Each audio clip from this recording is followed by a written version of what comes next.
రేవంత్ రెడ్డి గారు కేవలం రాష్ట్ర ముఖ్యమంత్రి స్థానంలోనే కాకుండా కీలకమైనటువంటి శాఖలు తెలంగాణ ప్రజలకు రక్షణ అందించాల్సినటువంటి రక్షణ శాఖ, హోంమంత్రిత్వ శాఖ కావచ్చు, తెలంగాణ ప్రజలకు విద్యను అందించాల్సినటువంటి విద్యాశాఖను కావచ్చు, ఈ రెండు కీలకమైనటువంటి శాఖలను కూడా వారి దగ్గరనే పెట్టుకొని తెలంగాణను తిరోగమనంలో నడిపిస్తున్నటువంటి ఘనత రేవంత్ రెడ్డి గారికే దక్కుతూ వస్తోంది 2.5 సంవత్సరాల నుంచి. ఎక్కడైనా కూడా అది తెలంగాణ రాష్ట్రం కావచ్చు, భారతదేశం కావచ్చు, ప్రపంచంలో ఏ ప్రాంతమైనా కూడా విద్యా ప్రమాణాలు మెరుగుపడితేనే ఆ ప్రాంత అభివృద్ధి అనేటువంటిది సాధ్యమవుతుంది. అటువంటి విద్యాశాఖకు మంత్రిగా ఉన్నటువంటి రేవంత్ రెడ్డి గారు విద్యా వ్యవస్థను తెలంగాణ రాష్ట్రంలో నిర్వీర్యం చేస్తున్నటువంటి నేపథ్యంలో వారు విద్యాశాఖ మంత్రిగా రాజీనామా చేయాలని ఒక బాధ్యతాయుతమైనటువంటి ప్రతిపక్షంగా తెలంగాణ రాష్ట్రంలో భారతీయ జనతా పార్టీ తెలంగాణ శాఖ డిమాండ్ చేస్తోంది. బాజాప్తా రేవంత్ రెడ్డి గారు విద్యాశాఖ మంత్రి పదవికి రాజీనామా చెయ్యాలి.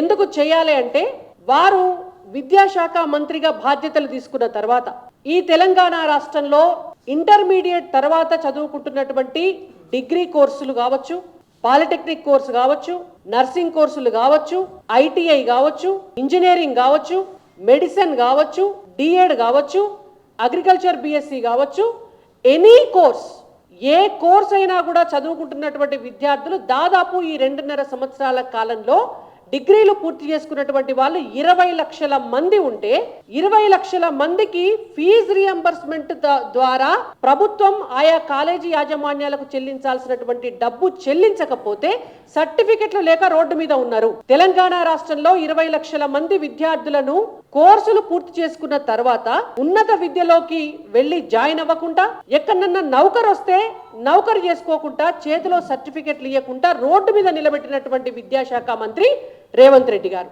అందుచేత ఇవాళ రేవంత్ రెడ్డి గారు విద్యాశాఖ మంత్రి పోస్టుకు రాజీనామా చేయాలా. ఇదొక్కటి సరిపోదని నిన్నగాక మొన్న పిల్లలందరినీ కూడా వారు ఫీజు రియంబర్స్మెంట్ బకాయిలు ఎగ్గొడితే రోడ్డు మీద ఉన్నటువంటి పిల్లల తల్లిదండ్రుల ఆక్రోశం ఎక్కడ బయటకు వస్తుందో అని డైవర్షన్ పాలిటిక్స్ చేసుకుంటా 21 ఏళ్లకు రాజకీయాలకు రావాలి విద్యార్థులు, నువ్వు సర్టిఫికెట్లు ఇవ్వకుండా దగ్గర పెట్టుకుంటే వాళ్ళు చదువులు బంద్ చేసి రాజకీయాలకు రావాలనా, అట్లా డైవర్ట్ చేసి 2 రోజులు కాకముందే ఇంజనీరింగ్ విద్యార్థులందరినీ కూడా క్రిమినల్ వేస్ట్ అని చెప్పి మాట్లాడుతున్నారు. ఇంజనీరింగ్ విద్యార్థులు క్రిమినల్ వేస్ట్ అవుతారా? రేపు నా కొడుకు, నా బిడ్డ ఇంజనీరింగ్ పూర్తి చేసి మాకింత అన్నం పెడతారు, వాళ్ళకింత ఉపాధి దక్కుతుంది, వాళ్ళకు గొప్ప ఇంజనీర్లు అయితే ఈ రాష్ట్రానికి, మా ప్రాంతానికి, ఈ దేశానికి పేరు తీసుకొస్తారు, భవిష్యత్ తరాలుగా ఈ తెలంగాణ నిర్మాణంలో భాగస్వాములు అవుతారు అని కలలుగన్న తల్లిదండ్రులను అవమానిస్తున్నారు మీరు. వాళ్లకు పాఠాలు చెప్పి ఈ దేశానికి ఉపయోగపడేటటువంటి ఇంజనీర్లుగా పిల్లల్ని తయారు చేస్తున్నటువంటి టీచర్లను అవమానిస్తున్నారు మీరు. మీకు చేతగాక మరి ఇంజనీరింగ్ ఎడ్యుకేషన్ అనేటువంటిదే క్రిమినల్ వేస్ట్ అయితే, ఇంజనీరింగ్ చదువుకునేటువంటి పిల్లలే క్రిమినల్స్ అయితే మీ దృష్టిలో మరి 2.5 సంవత్సరాల నుంచి మీరేం చేస్తున్నారు? మరి ఆ ఎడ్యుకేషన్ సిస్టమ్ అంతా కూడా మార్చాల్సింది. రాష్ట్ర ముఖ్యమంత్రిగా మీ చేతిలో 100% పవర్స్ ఉన్నాయి కదా, విద్యాశాఖ మంత్రిగా మీ చేతిలో 100% పవర్స్ ఉన్నాయి కదా, మరి ఎందుకు చేతగాలే మీకు? మరి వాళ్ళ ఎడ్యుకేషన్ సిస్టమే క్రిమినల్ వేస్ట్ అయితే, మీ రాష్ట్రంలో చదువుతున్నటువంటి పిల్లలే క్రిమినల్స్ అయితే, మరి మీరు ఆ సిస్టమ్ ని మీరు పెంచి పోషిస్తూ ఎంకరేజ్ చేస్తున్నటువంటి మీరు క్రిమినల్స్ కాకపోతే ఏమవుతారు? బాధ్యత విద్యాశాఖ మంత్రిగా 100% మీది. చదువుకుంటున్నటువంటి పిల్లలది కాదు, వాళ్ళ పట్ల ఆశలు పెట్టుకున్నటువంటి తల్లిదండ్రులది కాదు. ఎస్సీ ఎస్టీ విద్యార్థులకు ఫీజు రియంబర్స్మెంట్ చేస్తే కేంద్ర ప్రభుత్వం టెన్షన్గా 1 రోజు లేట్ చేయకుండా వాళ్ళ వాటా పైసలు, కేంద్రం వాటా పైసలు పిల్లల పర్సనల్ అకౌంట్లలోకి వేస్తుంది. ఈ రాష్ట్రంలో విద్యాశాఖ మంత్రిగా ఉన్నటువంటి రేవంత్ రెడ్డి గారికి బాధ్యత ఎక్కడున్నది? బడుగు బలహీన వర్గాల ఆశ జ్యోతి కాంగ్రెస్ ప్రభుత్వం అని చెప్తారు. మరి వాళ్ళ అణగారినటువంటి దళిత బిడ్డలు, గిరిజన బిడ్డలు వాళ్ళు చదువుకుంటుంటే వాళ్ళకు కేంద్రం వాటా వస్తుంటే, వాళ్ళ అకౌంట్లలో పడుతుంటే ఈ రాష్ట్ర ప్రభుత్వం వాళ్ళ వాటా ఎందుకు వాళ్ళ అకౌంట్లలో వేస్తలేదు? వాళ్ళ సర్టిఫికెట్స్ వాళ్ళ చేతికి ఎందుకు ఇస్తలేదు? అది చేత కాదు.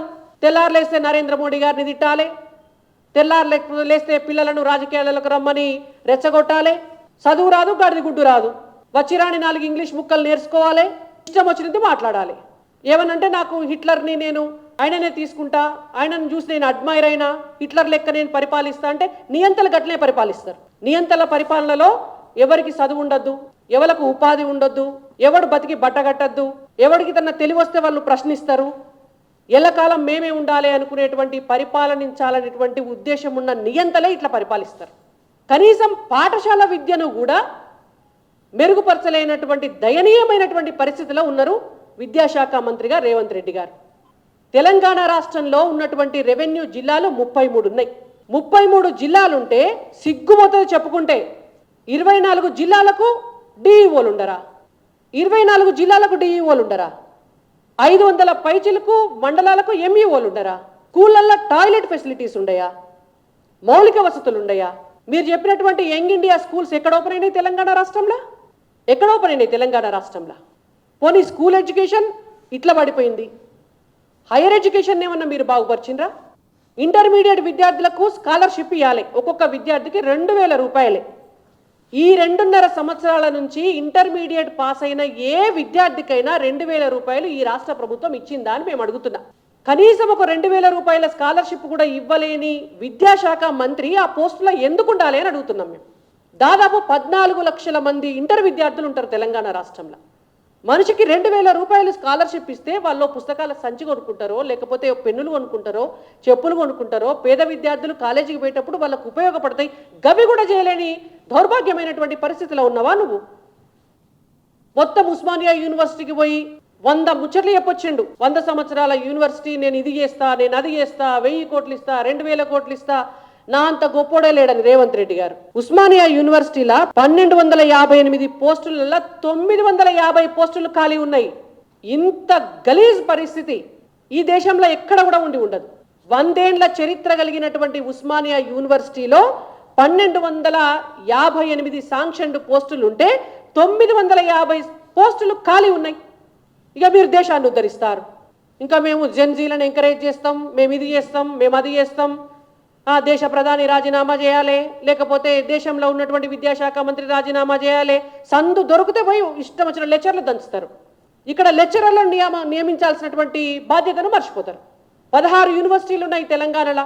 16 యూనివర్సిటీలు ఉంటే, నేను ఇప్పుడు ఉస్మానియా ఆల్రెడీ మీకు చెప్పిన 16 యూనివర్సిటీలలో శాంక్షన్డ్ పోస్టులు 2828 ఉంటే అందులో 1969 పోస్టులు ఖాళీ. ఇక ఏమిటికి నడిపిస్తున్నారు మీరు ప్రభుత్వాన్ని?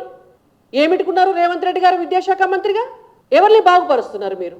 మీరు స్కూల్ ఎడ్యుకేషన్ని బాగుపరచకపోతే, ఇంటర్మీడియట్ విద్యార్థులకు స్కాలర్షిప్లు ఇవ్వకపోతే, మీరు డిగ్రీలు, ఇంజనీరింగ్లు, మెడిసిన్లు చదువుకొని టెక్నికల్ ఎడ్యుకేషన్ చదువుకుంటున్నటువంటి పిల్లలకు ఫీజు రియంబర్స్మెంట్ చేయకపోతే, వాళ్ళకి సర్టిఫికెట్లే లేక 20 లక్షల మంది రోడ్ల మీద ఉన్నారు. డిఈఓ పోస్టులు నింపకపోతే, ఎంఈఓ పోస్టులు నింపకపోతే, యూనివర్సిటీలలో ఎక్కడికక్కడ ఖాళీలు అట్లనే ఉన్నాయి. విద్యాశాఖ మంత్రి అని ఒక పేరు పెట్టుకుందానిక ఎవరన్నా చదువొచ్చిన వాళ్ళకు ఇస్తే, చదువొచ్చిన వాళ్ళకు సమయం ఉంటుంది, వాళ్ళకు అర్థమవుతుంది, పిల్లలకు ఏం కావాలనేది తెలుస్తుంది, వాళ్ళ మంత్రిత్వ శాఖను సమర్థవంతంగా నిర్వర్తించగలుగుతారు. కాబట్టి బాజాప్తా రేవంత్ రెడ్డి గారు విద్యాశాఖ మంత్రి పదవికి తెలంగాణ ప్రజలకు, తెలంగాణ విద్యార్థులకు క్షమాపణలు చెప్పి బేషరతుగా రాజీనామా చేయాలని మేము డిమాండ్ చేస్తున్నాం.